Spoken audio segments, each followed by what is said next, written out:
esta carta que estamos mirando, este libro,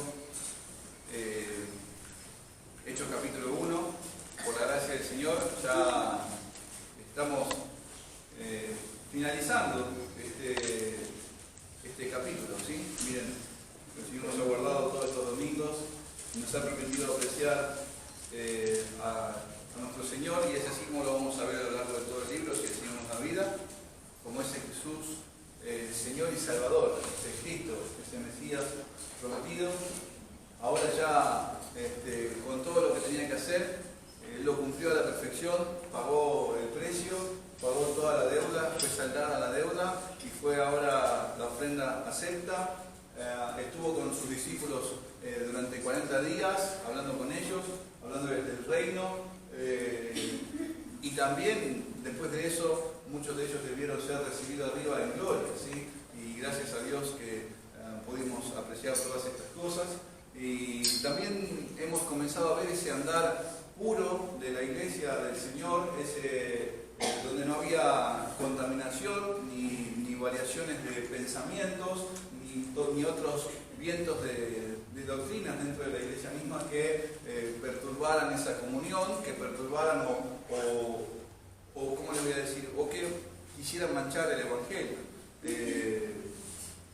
El enemigo siempre estuvo presente y más adelante también vamos a ver cómo la iglesia empieza a luchar con todo eso. Pero aquí vemos esa comunión tan preciosa, tan hermosa que podemos mirar mucho allí y aprender y tomar de eso, de las Escrituras, para nuestro diario andar. Aquí podemos encontrar eso es lo que hemos compartido durante este tiempo. Hoy vamos a ver desde el versículo 21 hasta el versículo 26. Recuerden que hemos estado viendo en el versículo 15 de este capítulo, porque veíamos una sola conversación, un solo acontecimiento desde el 15 hasta el 26, pero hemos visto en el versículo 15 cómo nuestro Señor y Salvador, Jesucristo, Él tiene poder y autoridad para constituir, valga la redundancia, esa autoridad sobre la iglesia, y cómo confirmaba a Pedro para esta tarea del pastorado aquí en la iglesia, también como apóstol, pero él es el que instituye así, él es el que constituye a los suyos, a esas autoridades para un orden de la iglesia. Y también veíamos cómo él daba su palabra como esa autoridad en la iglesia. Pedro se levanta, no por sí mismo, hemos visto eso, y no por cualquier palabra, sino por la palabra de Dios. Y él dice, bueno, esto es lo que dice la palabra de Dios, esto es lo que hacemos. Está usando eso. Y hoy vamos a ver cómo Cristo también da autoridad en la iglesia, ¿sí? Vamos a ver todas estas cosas. Miren, veamos el versículo 21. Dice así: es necesario, pues, que de estos hombres que han estado junto con nosotros todo el tiempo que el Señor Jesús entraba y salía entre nosotros, comenzando desde el bautismo de Juan hasta el día en que entre nosotros fue recibido arriba, uno sea hecho testigo con nosotros de su resurrección. Y señalaron a dos: a José, llamado Barsabás, que tenía por sobrenombre Justo, y a Matías. Y orando dijeron: tú, Señor, que conoces los corazones de todos, muestra cuál de estos dos has escogido, para que tome la parte de este ministerio y apostolado, de que cayó Judas por transgresión, para irse a su propio lugar. Y les echaron suertes, y la suerte cayó sobre Matías, y fue contado con los 11 apóstoles. Entonces hoy, mis hermanos, el Señor guarda nuestros corazones y que podamos apreciar esto para el andar de la iglesia también, para honrar a Él en todo, cómo Él ha dado autoridad en la iglesia, a la iglesia misma. Vamos a orar a nuestro Padre. Señor Dios y Padre, bendito Salvador, Santo, te damos las gracias que podemos día tras día, Señor, hoy honrarte con nuestro vivir en todo tiempo, Señor, no solamente en este momento que la iglesia se reúne aquí en este lugar, sino en cada lugar donde estamos, en cada paso, en cada hogar. Padre, podemos honrarte con nuestras vidas, en las responsabilidades, en las tareas, allí en el lugar que nos has puesto cada uno. Gracias, Señor, porque podemos servirte de todas formas, Señor. podemos honrarte y vivir en gratitud a ti desde cada lugar en el que estamos, Señor. Gracias, oh Padre, porque hoy, por tu palabra, Señor, podemos cómo vivir un esposo, una esposa, cómo puede vivir un hijo, cómo pueden vivir los padres criando a sus hijos, cómo podemos vivir como hermanos, Señor, en Cristo. Y todo eso lo encontramos en tu palabra, ese andar, Señor, que da gloria a ti y a tu nombre, Señor.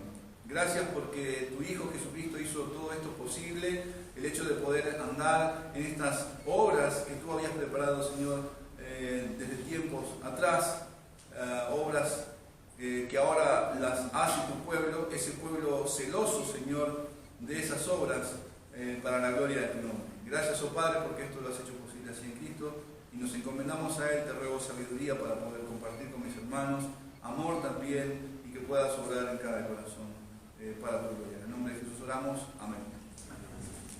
Bien, mis hermanos, ya habíamos estudiado cómo nuestro Señor está sentado allí en su trono, vimos cómo fue recibido arriba y cómo Él había establecido esas autoridades en la iglesia, y también como ya les dije recién, cómo Él da la palabra para el hecho de ver, bueno, cómo se lleva a cabo cada una de las situaciones que acontecen en la iglesia.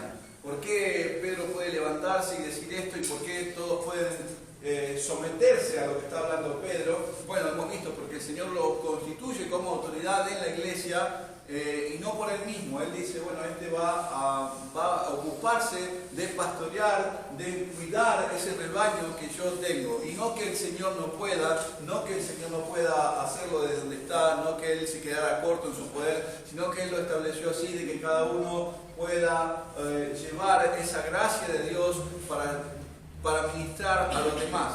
Y en este caso ha constituido a Pedro también como pastor, y así lo vemos con Pablo, con cada uno de los apóstoles.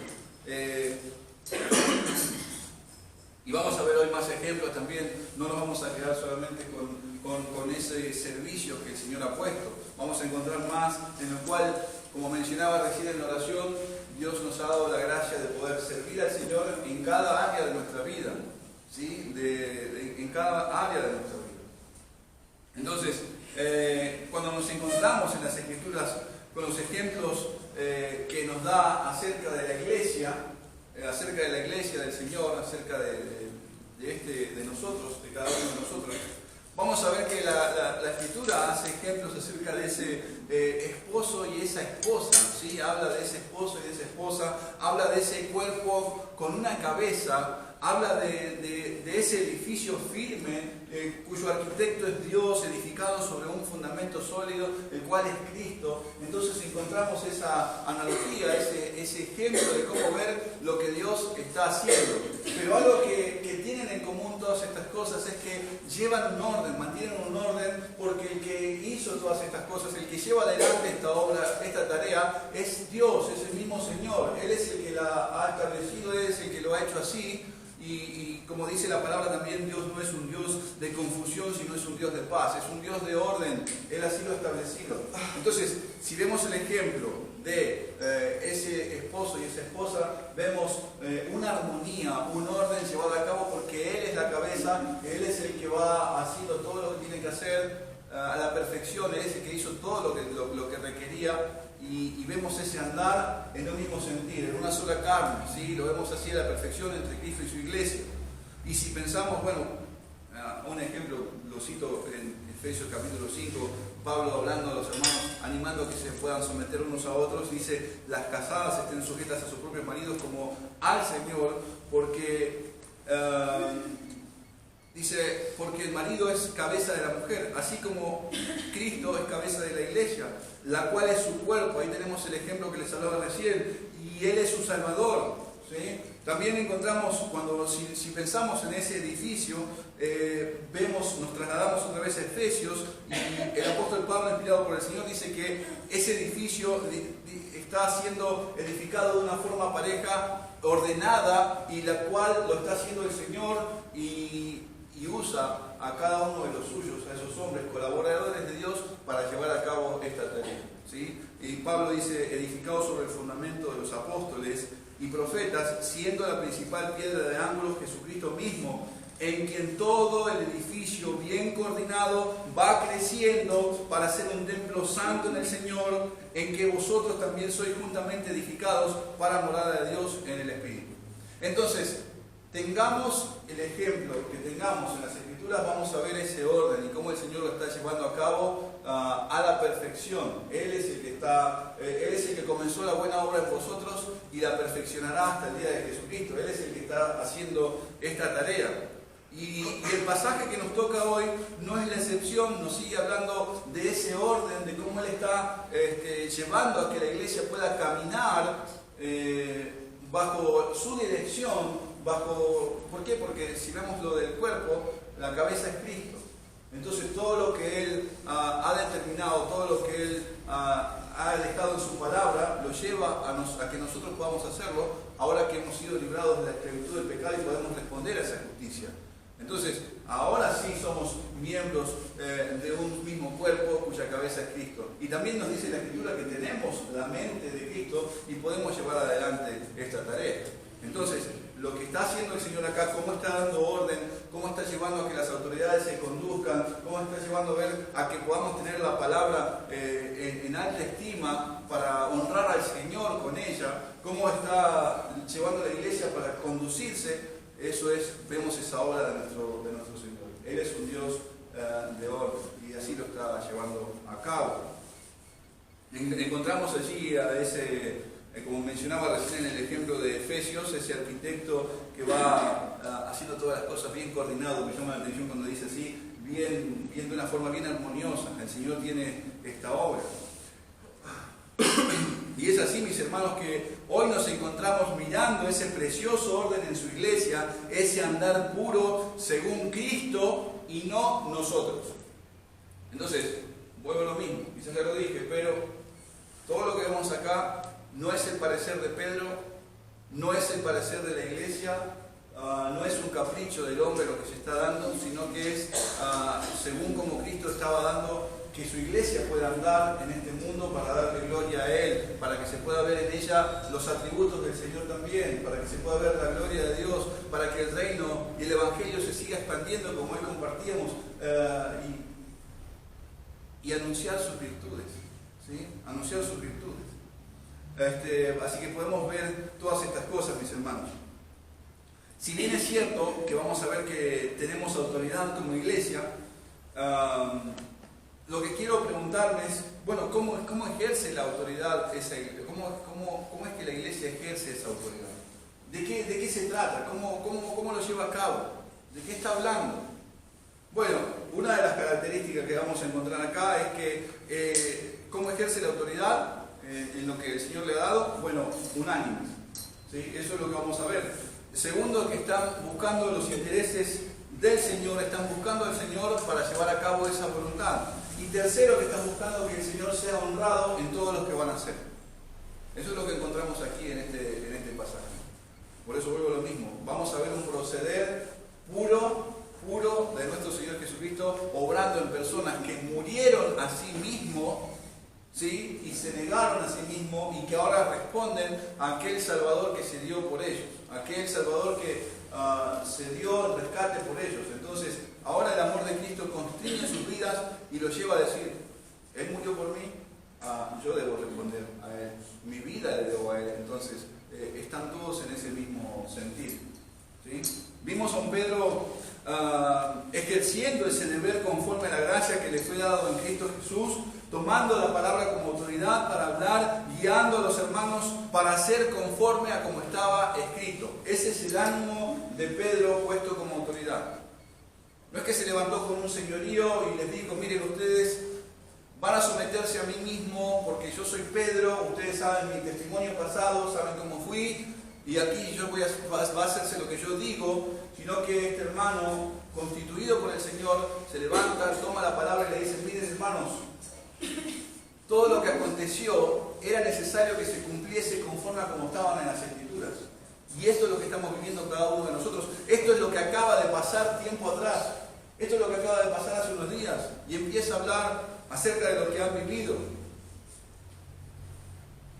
El domingo pasado veíamos cómo él tomaba las Escrituras y mirábamos la perfección de la palabra del Señor, la exactitud, cómo dio todas las cosas que iban a acontecer a su debido tiempo y se cumplieron. Y si bien habíamos visto un poco acerca de Judas y del peligro y de la responsabilidad que recae sobre nosotros del ser expuestos al Evangelio continuamente, y si persistimos en nuestra dureza delante del Señor, si no hay nada de arrepentimiento, hay un peligro grave para cada una de esas vidas.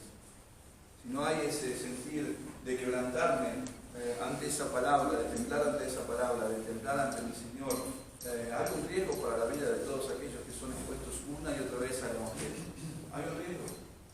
Pero el punto central no era Judas. Se está tratando el tema de Judas porque es lo que aconteció, pero lo que Pedro está haciendo es, miren, esto es lo que pasó, era necesario que acontezca porque así estaba escrito, así lo dio el Señor, así lo puso en su palabra, así lo llevó a cabo, así se dieron todas estas cosas. Y él está llevando a la iglesia, que la iglesia pueda ser consciente de esto, de la autoridad y lo viva que está la palabra del Señor.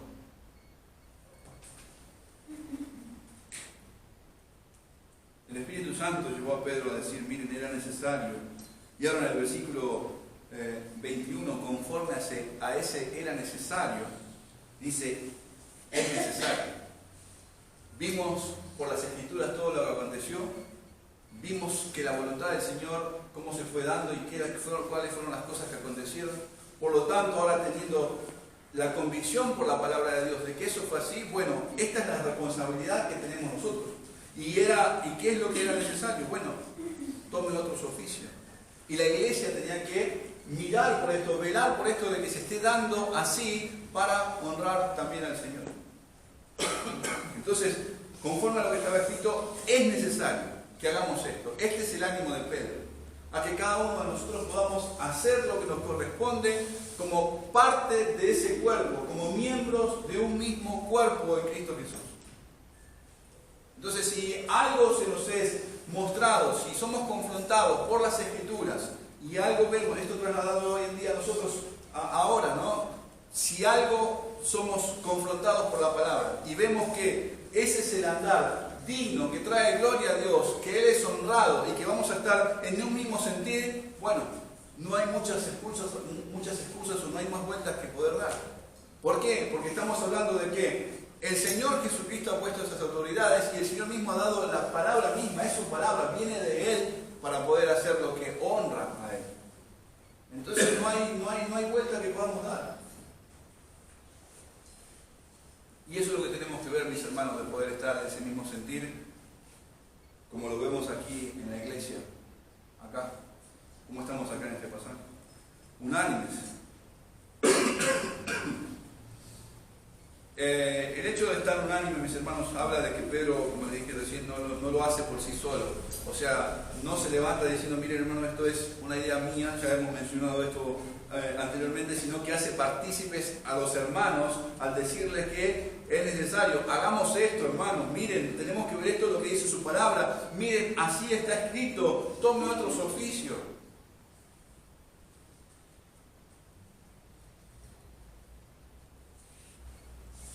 Mis hermanos, debemos estar atentos a esto también y nosotros considerar cómo estamos caminando en ese mismo sentir, si estamos unánimes.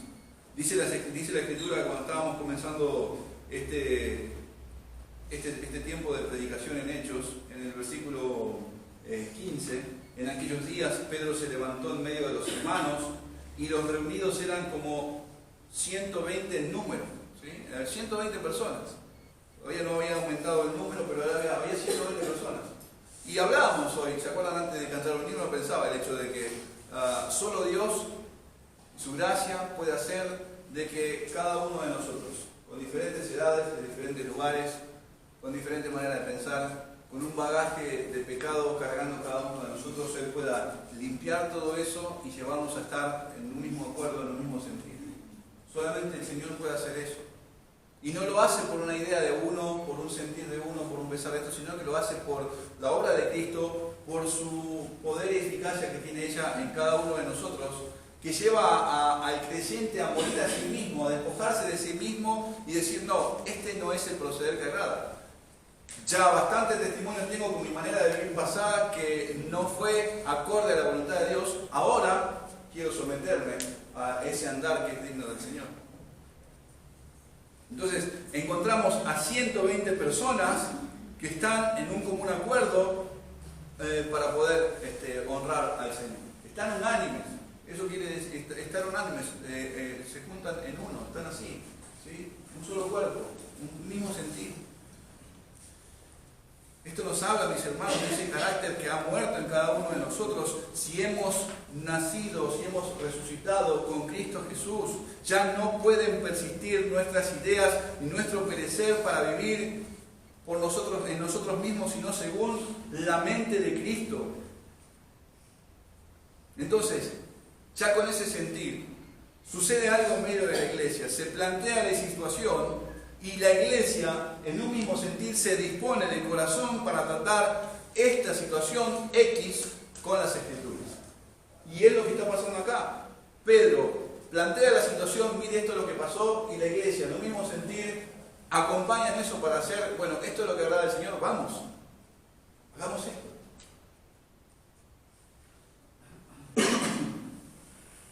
Romanos dice en el capítulo 12, versículo 16, que debemos estar unánimes entre vosotros, dice Pablo, escribe a los hermanos, no altivos, sino asociándoos con los humildes, no seáis sabios en vuestra propia opinión.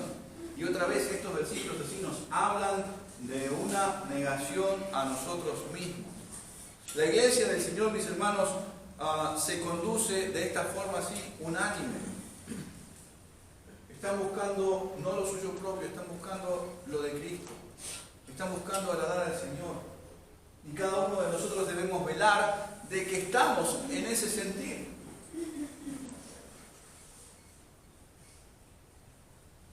Pensemos una vez más en esto. Miremos una vez más la Escritura, hermanos, y pensemos. Y preguntémonos sinceramente delante del Señor, ¿cuánto estoy yo siendo diligente en ver y examinar mi vida, de que estoy siendo unánime con la iglesia? De que estoy siguiendo fielmente las pisadas de mi Señor, de que estoy buscando agradar al Señor en un mismo sentir. Pensemos en esto. Yo sé que, como les dije recién, puede ser que haya diferencias, muchas cosas, edades y todo eso, pero de modo que si alguno está en Cristo, nueva criatura es. Las cosas viejas pasaron y aquí son todas hechas nuevas. Entonces, ahora, muerto a mí mismo, dispongo mi corazón para inquirir en la voluntad del Señor y ya no vivir conforme a como yo pensaba, sino conforme a la voluntad de mi Señor.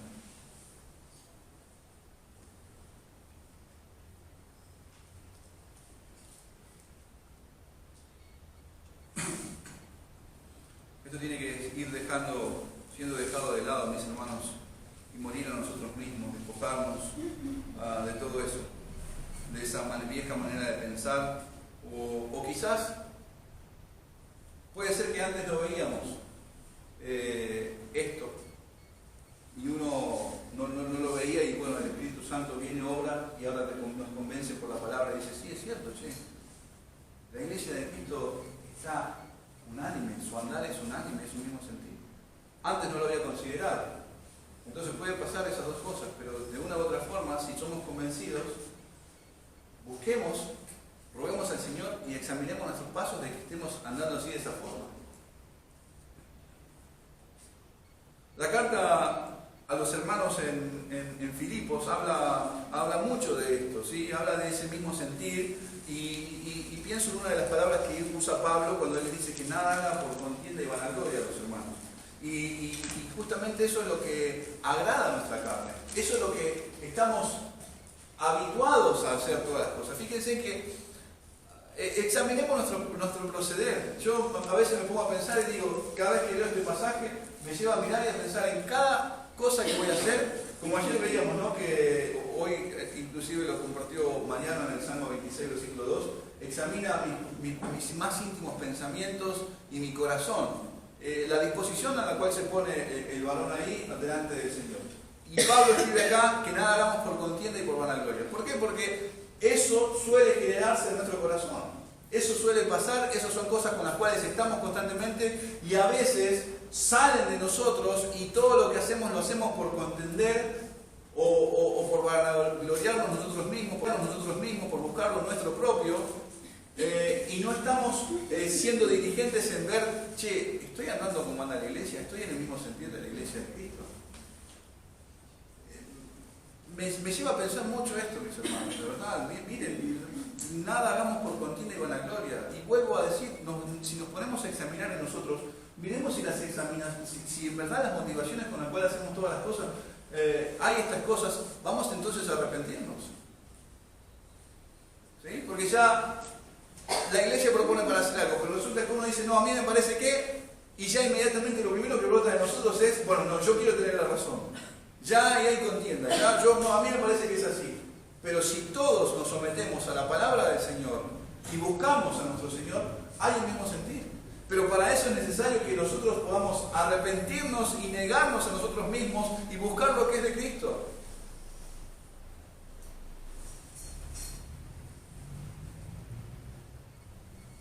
Tenemos un amplio ejemplo de nuestro Señor Jesucristo. Y Pablo mismo lleva a los hermanos en Filipos a decir, miren, no hagan esto por contienda o por vanagloria, no busquen lo suyo propio, sino miren el ejemplo de Cristo, miren el sentir de Cristo, miren lo que Él hizo siendo Dios mismo, se negó a sí mismo. También nos enseña en Romanos y dice que, acá dice que no buscaba lo suyo propio, no buscó satisfacerse a sí mismo. Encontramos el testimonio de nuestro Señor una y otra vez, no buscando lo suyo, sino el hecho de poder satisfacer al Padre. Y ese es su deleite, ese es su gozo. Y miro a mi Señor y digo, estoy lejos de poder andar fielmente según sus pisadas. También dice, en Romanos dice que Él no se agradó a sí mismo. Entonces tenemos un ejemplo amplio de Él, de lo que significa negarme a mí mismo y buscar lo que es de Dios. Y la iglesia tiene que hacer lo mismo. Por eso Pablo también escribe en Filipenses y dice así que todos los que somos perfectos, y esto habla de una madurez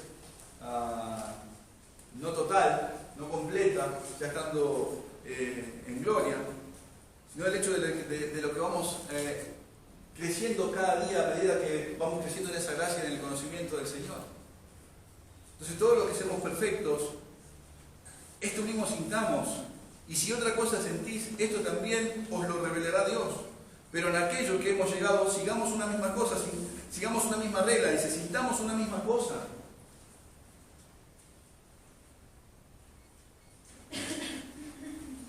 ¿Saben, mis hermanos, las cantidades? Bueno, es imposible que no vengan tropiezos, dice la Escritura, ¿no? Dice el Señor. Pero pienso, y también dice, ¿cómo lo dice Pablo? Perdóname que pienso ahora en ese pasaje, cuando habla allí en 1 Corintios 11, déjenme ir ahí.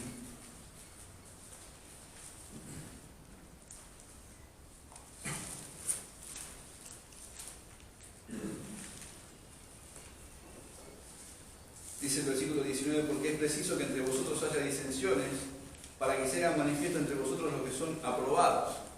Entonces, sí, está bien. Es necesario que estas son cosas que van a pasar en medio de la iglesia, y ahí de esa forma se manifiestan los que son aprobados, dice él. Pero pienso, hermanos, en cada uno de nosotros, cómo estamos buscando el hecho de que ante la mayor o la más mínima situación que puede presentarse entre nosotros, inmediatamente arreglar las cosas delante del Señor. ¿Cuántos conflictos, cuántas diferencias podrían dejarse de lado por el hecho de que, no por el hecho de esquivarlas y no tratarlas, sino el hecho de poder tratarlas a la luz de la palabra y poder arreglar las cosas en el Señor? Entonces, veo esta unanimidad de la iglesia, cuán necesaria es para cada uno de nosotros, cuán necesaria es para todos.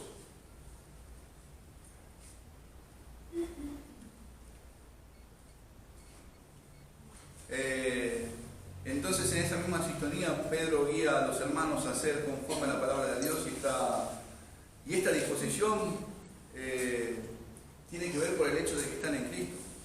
Porque nadie se levantó, como vimos en otras oportunidades, a decir, bueno, Pedro, ¿por qué te levantaste? ¿Por qué hiciste esto? ¿Por qué esto sí? No, porque cada uno estaban en Cristo Jesús y estaban buscando a aquellos que es acorde a la palabra del Señor y que daban honra al Señor. Entonces también dice Isaías capítulo 8, la ley y el testimonio. Y si no dijeren conforme a esto, es porque no les ha amanecido. Y sobre la iglesia de Jesucristo ha resplandecido el sol de justicia, ha alumbrado nuestro entendimiento para vivir según su voluntad, para poder comprobarlo día a día, esa voluntad de Dios buena, agradable y perfecta. Está todo eso, mis hermanos, en cada uno de nosotros para poder llevar adelante. El versículo 21, voy a leer el 21 y el 22 de este capítulo, de hecho, dice así: es necesario pues que de estos hombres que han estado juntos con nosotros todo el tiempo que el Señor Jesús entraba y salía entre nosotros, comenzando desde el bautismo de Juan hasta el día en que fue recibido arriba, uno sea hecho testigo con nosotros de su resurrección. Aquí se nos están dando los requisitos que tiene que haber para aquel que va a ocupar el oficio del cual cayó Judas. ¿Sí? Aquí se están dando los requisitos para la iglesia, para que pueda ella unánime tomar esta determinación. El hecho de buscar un sucesor, el sucesor de Judas, en este caso, no habla, mis hermanos, de que los 11 que estaban allí eran incapaces de cumplir la tarea. No está diciendo eso, no tiene nada que ver con eso. Alguien puede decir, bueno, pero ¿por qué no podían hacer ellos la tarea? No, recuerden lo que estamos mirando. Estamos viendo que el Señor tiene que ser agradado en todo. Entonces, si la palabra de Dios nos dice, otro tome su oficio o tome otro su oficio, hagamos lo que es acorde a lo que dice el Señor. Entonces no están buscando el parecer, no están diciendo, bueno, che, entre los 11 nos arreglamos. No se está diciendo eso.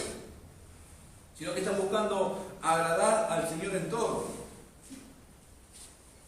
Recuerden que el Señor, mis hermanos, su obra no depende de números, Él no se vale de la cantidad de personas. Así está escrito. Había esta cantidad de personas que podían reunir este requisito y entonces la iglesia comienza a examinar todo esto. Que había que ver que los testigos hayan visto al Señor desde el día que Él se bautizó, hayan sido testigos de todo su andar en Cristo, que hayan visto su andar, su perfecta manera de vivir hasta el día que se fue crucificado, luego también en su resurrección e incluso cuando fue recibido arriba.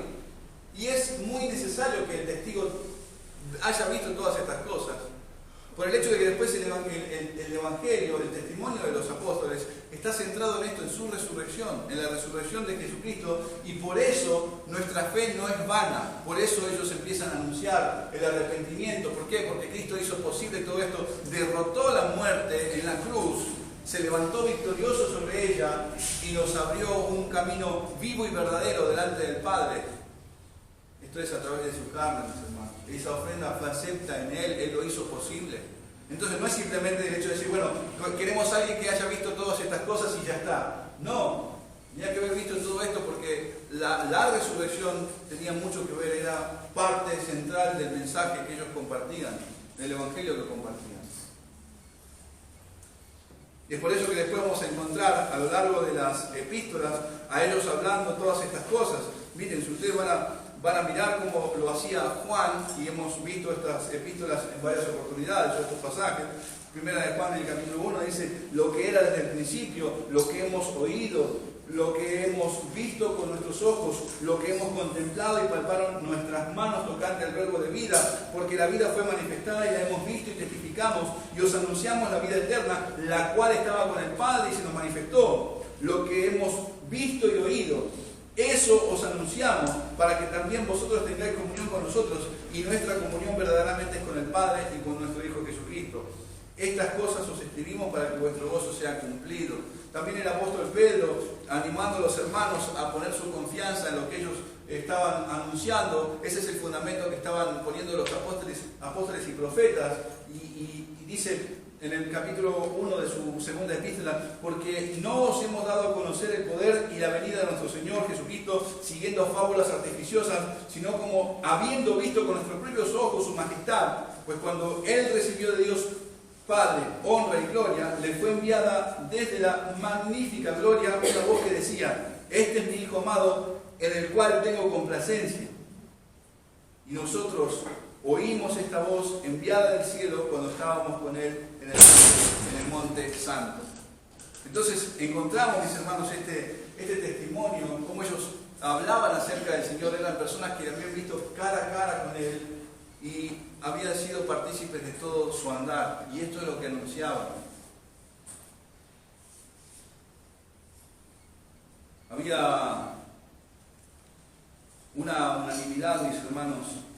Tenía que estar esa unanimidad incluso en aquel que iba a formar parte de esta tarea, de este oficio. No solamente la unanimidad en la iglesia para decir, bueno, esto es lo que hizo Cristo.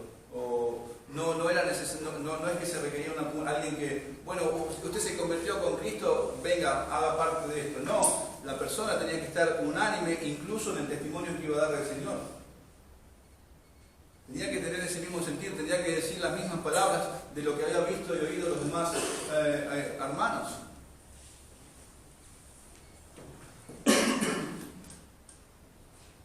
En el versículo 23 encontramos acá, dice, y señalaron a dos, a José llamado Barsabás, que tenía por sobrenombre Justo, y a Matías.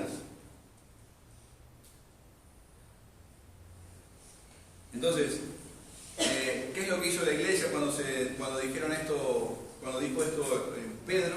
Bueno, empezaron a considerar, a buscar según los requisitos que tenían, y dice que estaban estos dos hermanos. Ahí en la reunión ellos habían sido testigos de estas cosas. Pero miren, no se dice acá, vuelvo a lo mismo, porque hago hincapié en la unanimidad que estamos hablando. No se dice que Pedro señaló, que él los eligió, o que Matías y Barsabás vinieron por acomodo, ¿sí? No encontramos eso. Encontramos un testimonio unánime de la iglesia de que ellos vieron que estas personas reunían las características para ser conforme como el Señor había determinado. Entonces aquí están, estas personas son los que encontraron. Entonces, a la luz de la palabra, hoy nosotros también, el Señor, tenemos esa autoridad de poder llevar a cabo estas mismas tareas. ¿Sí? De que si hay ese anhelo de un ministerio, de un servicio en la iglesia puede considerar a la luz de la palabra qué es lo que el Señor determinó para que se lleve a cabo esa tarea. ¿Qué requisitos se reúnen? Tanto en el obispado, que es el pastorado, o el diaconado. Entonces la iglesia tiene en la palabra del Señor los requisitos para llevar a cabo esto. Entonces ahí está la autoridad para poder llevar adelante esta tarea. Ahí está la responsabilidad. Pedro comparte esto con los hermanos, y los hermanos inmediatamente buscan entre ellos a estos varones que reunían estos requisitos. Y no es la primera vez que acontece. Si ustedes vamos unas hojas más adelante, miren, en el capítulo 6 encontramos esta situación con los diáconos, y dice en el versículo 1, en aquellos días, como crecería el número de los discípulos, hubo murmuración de los griegos contra los hebreos, de que las viudas de aquellos eran desatendidas en la distribución diaria. Entonces los 12 convocaron a la multitud de los discípulos y dijeron: no es justo que nosotros dejemos la palabra de Dios para servir a las mesas. Buscad pues, hermanos, de entre vosotros a 7 varones de buen testimonio, llenos del Espíritu Santo y de sabiduría, a quienes encarguemos este trabajo, y nosotros persistiremos en la oración y el testimonio de la palabra, en la oración y en el ministerio de la palabra. Y vemos que la iglesia diligentemente se encarga, buscan a estos hombres que reunían estos requisitos, y lo hicieron así. Ahora, aún esos son los requisitos que le dan, pero si ustedes, y ya hemos pasado por esto, si ustedes van a Timoteo, 1 Timoteo, que es el capítulo 3, si vamos en el libro de Tito, ahí vamos a encontrar, en la carta, perdón, de Tito, ahí vamos a encontrar los requisitos que sí hoy tenemos y miramos y decir, bueno, de esta forma se puede examinar a una persona, de esta forma se puede considerar para que lleve a cabo esta tarea. Y esa es la autoridad que tiene, mis hermanos, la iglesia del Señor para llevar a cabo todo esto. Y en eso tiene que haber unanimidad. Tiene que haber un mismo sentir en todos para llevar a cabo todo esto. Y otra característica de esa autoridad que tiene la iglesia, ya hemos visto la unanimidad acá, es que la iglesia para tomar esa decisión busca al Señor. Busca al Señor para hacer todo. ¿Sí? ¿Por qué digo esto? Miren, el versículo 24 y 25 dice así. Y orando dijeron: tú, Señor, que conoces los corazones de todos, muestra cuál de estos dos has escogido para que tome la parte de este ministerio y apostolado de que cayó Judas por transgresión para irse a su propio lugar. ¿Sí? Entonces, encontramos esto aquí y pensaba cuando ellos levantan, veíamos este pasaje con los hermanos mientras estudiábamos esto, y pensábamos en el temor que vino sobre la iglesia a la hora de llevar a cabo esta tarea.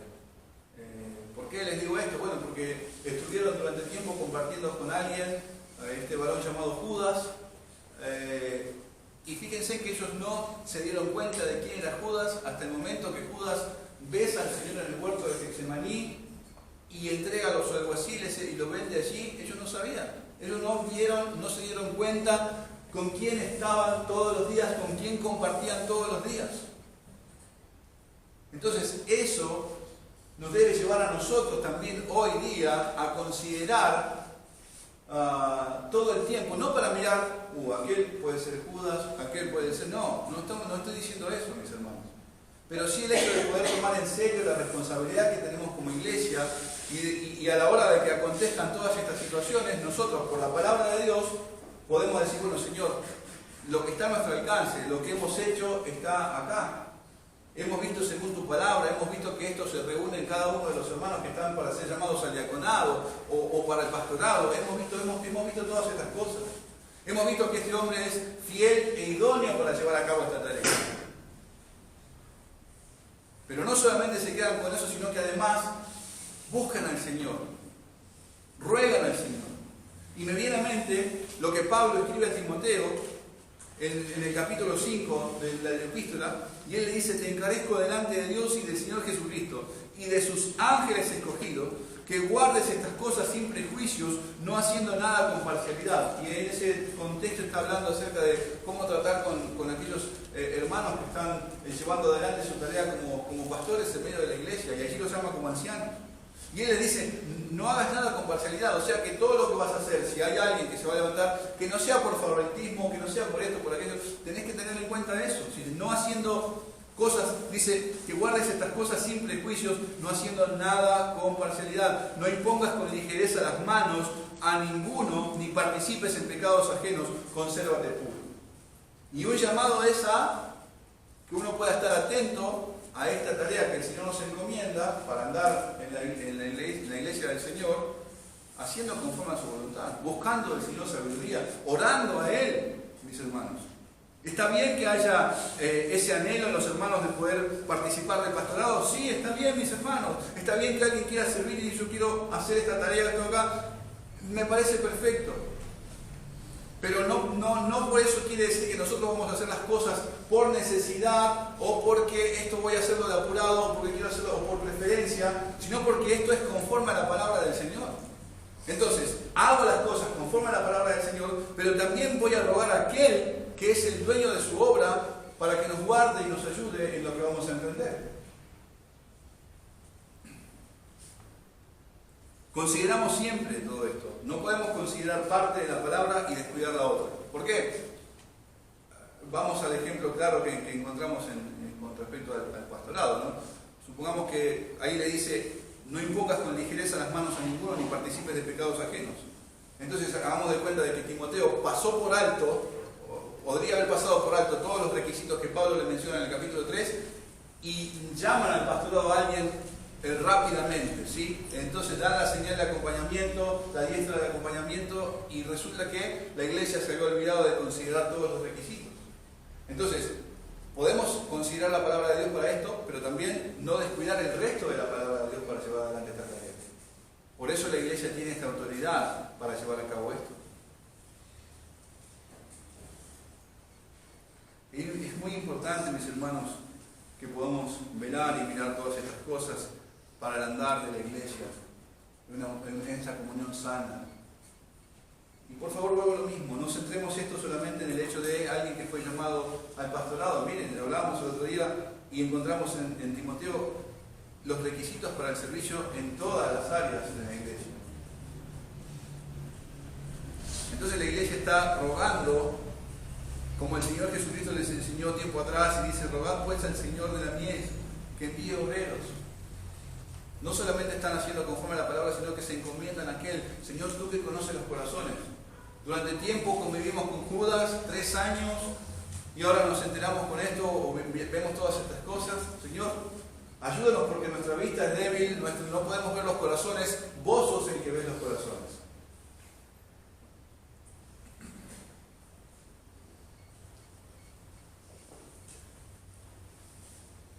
Teníamos que mirar esto, mis hermanos.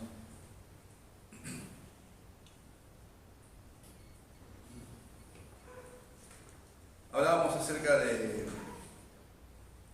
Quiero hacer un paréntesis acá con respecto a eso. Tú conoces los corazones, Señor, y pensaba poner en la iglesia de no poner nuestra confianza en el hombre para llevar a cabo la tarea, sino para examinar celosamente los requisitos del Señor, para hacer todo lo que está a nuestro alcance, como la responsabilidad que tenemos, esa autoridad dada por Dios, velando por ella y encomendando al Señor ese proceder. Es algo muy importante que tenemos que considerar, hermanos. Pensemos en esto. No son cosas a la ligera. Por eso el Señor ha dado esa autoridad a su iglesia, y ella debe ser responsable y diligente en este cuidado, en su santidad y en la vida de aquellos que tienen este anhelo de servir al Señor. Miremos también acá en este ejemplo, aparte de la unanimidad que hay en la iglesia, esa dependencia de los hermanos de buscar al Señor y que Él sea exaltado en todo. Miremos cómo ellos dependían, no se fiaban en sí mismos, sino que aún encomendaban esta causa al Señor para que pueda honrar a Él con su proceder y con su decisión. Y esa es una comunión que perduró en los hermanos y estaba. Miren, por ejemplo, si vamos unos capítulos más adelante, ahí en el libro de Hechos, en el capítulo 13, vamos a recordar esta situación. Miren, dice el capítulo 1: había entonces en la iglesia, Hechos 13, versículo 1. Había entonces en la iglesia que estaba en Antioquía profetas y maestros: Bernabé, Simón, el que se llamaba Níger, Lucio de Cirene, Manahem, el que se había criado junto con Herodes el tetrarca, y Saulo, ministrando estos al Señor y ayunando, dijo el Espíritu Santo: apartadme a Bernabé y a Saulo para la obra que los he llamado. Entonces, habiendo ayunado y orado, les impusieron las manos y los despidieron. Y así lo mismo pasó, no solamente con Pablo, también ha pasado lo mismo con Timoteo, con Tito, y cada uno que encomendaban esta tarea. El Señor había derramado sobre cada uno de ellos una gracia de Cristo en ellos. La iglesia reconocía que eso estaba en cada uno de ellos según los requisitos que tenían, según los requisitos que reunían, y encomendaban esta tarea. Pero había una comunión con Dios preciosa, mis hermanos.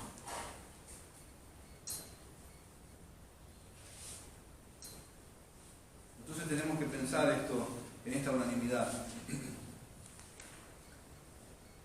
Y esta es la autoridad que tiene la iglesia. Pensaba con lo que menciona Pedro acá, y ya hemos hablado hace rato que no es, si bien el punto no es Judas, pero también no quería dejar pasar por alto esto, el hecho de considerar este andar de Judas.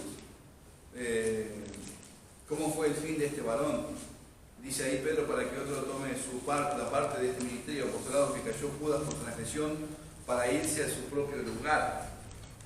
Y quería dejar algo en claro y que podamos considerar esto siempre. Hermano, Judas nunca fue del Señor, nunca fue de Él. No es que era, vamos a decir así, esa idea que a veces ronda o vaga, no es que era un medio hermano, no es que era alguien que un día tuvo salvación y que luego la perdió. Mis hermanos, eso es una blasfemia contra el Evangelio. Era una persona que jamás estuvo con el Señor. Además, el Señor mismo lo dijo: yo sé que yo conozco a 11, pero uno de ellos es diablo. Yo conozco a los 12, 11 de ellos son míos y uno de ellos es diablo. Yo lo conozco. Entonces, ¿qué tenemos en Judas? Un hombre, al igual que nosotros, muerto en delitos y pecados, sin Dios y sin esperanza, así como estábamos nosotros antes, que siguió el curso de esa perdición, ese camino que usted y yo merecíamos y que merecemos hoy en día, pero que Dios, que es rico en misericordia, con su gran amor porque nos amó, aún estando nosotros muertos en pecado, nos dio vida juntamente con Cristo, por gracia sois salvos. Entonces la diferencia que hace entre lo que pasó con Judas y la iglesia del Señor es la gracia de Él. Él es el que lo sostiene. Él es el que lo guarda. Porque la paga del pecado es muerte. Y eso es lo que Él buscó, eso es lo que Él amó, eso es lo que Él seguía. Y así, miren, si el Señor no hubiese obrado mi vida, de la misma forma estaría yo pervirtiéndome día tras día, revolcándome en mi pecado día tras día, hasta que el Señor un día tuvo compasión y misericordia. No hay diferencia de Judas conmigo. No hay diferencia. Estoy sin Cristo muerto en delitos y pecados. Pero Él tuvo compasión de mi vida. Esto es lo que le pasó, esto le aconteció. El que cava foso, dice el Proverbios, caerá en él, y el que revuelve la piedra sobre él volverá. Esto es lo que él estaba buscando y esto le vino. Esto es lo que dije recién, la paga del pecado es muerte. Él estaba pensando en buscar lo más provechoso del Señor y sin embargo este fue su fin que se estaba tratando aquí en medio de toda esta situación que se está dando en medio de la iglesia. Pero vuelvo a lo mismo, estamos resaltando la autoridad que tiene la iglesia para llevar a cabo esta tarea. El versículo 26 de Hechos dice así: y les echaron suerte y la suerte cayó sobre Matías y fue contado con los 11 apóstoles. No está claro, mis hermanos, cómo Lucas no lo describe bien cómo es esta tarea o esta manera de echar suertes. Pero no debemos menospreciar esto y reducir o pensar, bueno, decir, ¿qué hicieron? ¿Tiraron una moneda? ¿Qué hicieron para llevar a cabo esta tarea? No debemos pensar en eso. ¿Por qué? Porque los hermanos vienen conduciéndose de una forma muy prudente, están considerando la palabra del Señor en todo tiempo, ¿sí? Están rogando al Señor para que el Señor los guíe en este proceder y también están en el mismo sentir para llevar a cabo esta tarea. Entonces, lo único que sabemos es que antiguamente lo que se usaba era lo conocido como el urín y el tumín, y se echaban suertes para determinar un caso, para llevar a cabo la voluntad del Señor. Pero luego, como vimos hace rato, también ya la iglesia, en esa comunión con el Señor, con los requisitos reunidos, el Espíritu Santo en ese mismo sentir, comienzan a determinar a aquellos varones que van a ocupar la tarea. Pero ya hoy no tenemos necesidad de echar suertes. De hecho, acá, más allá de que ellos hicieron así, el que determinó quién es el que iba a ocupar esta tarea termina siendo igual de todas formas el Señor. ¿Por qué? Porque también Proverbios 16:33 nos enseña, dice: la suerte se echa en el regazo, mas de Jehová es la decisión de ella. Entonces, el Señor está llevando adelante su obra. Ya estableció autoridad y nos mostró su palabra, cómo debe conducirse la iglesia y la autoridad que tiene la iglesia para llevar a cabo todo esto.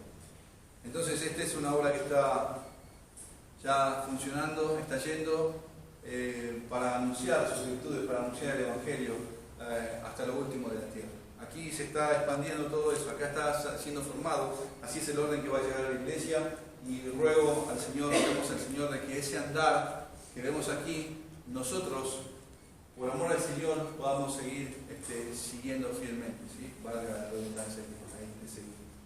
Entonces, oremos al Señor, mis hermanos, que podamos estar en ese mismo sentido, buscando al Señor, unánimes, y que Él sea honrado en todas las decisiones que tomemos, ¿sí? Acá ya están completos los 12 apóstoles, aquellos que iban a ser testigos en Judea, en Samaria, hasta el último de la tierra. Tal cual como el Señor lo había determinado. Hay otro que tenía que tomar su oficio. Acá, y junto con Pablo, se terminan los apóstoles que el Señor, a modo de que el Señor había enviado y constituido. Aquí ya está, ya es necesario, se está poniendo ese fundamento que es Cristo y se está edificando. Ya luego no va a ser más otra vez necesario. Y gracias al Señor que hoy podemos seguir adelante en la obra de Él, por su gracia y por su misericordia, siguiendo por su palabra, con la autoridad que Él nos ha dado para hacer su voluntad. Amén. Bueno, oremos al Señor y que el Señor guarde nuestros corazones, hermanos. Padre bendito, Señor y Salvador, gracias por todo, gracias por tu bondad y tu compasión, Señor. Gracias por ayudar a tu pueblo, a tu iglesia, Señor, para ir llevando a cabo tu voluntad. Gracias por mostrarnos, por enseñarnos todo lo que nos has dejado, Señor, para poder andar sabiamente, de una forma santa, renunciando, Señor, a los deseos mundanos, a toda impiedad, a toda iniquidad, despojándonos, Señor, de nosotros mismos, para poder estar en este sentido. Señor, sin lugar a dudas, vamos a seguir luchando con el pecado, pero rogamos tu favor para poder morir, negarnos a nosotros mismos y hacer conforme a tu voluntad, para que tu nombre, Señor, sea exaltado, tu evangelio siga siendo predicado, Señor, y los santos edificados. Ruego, Padre, esto en el nombre de Jesucristo. Amén.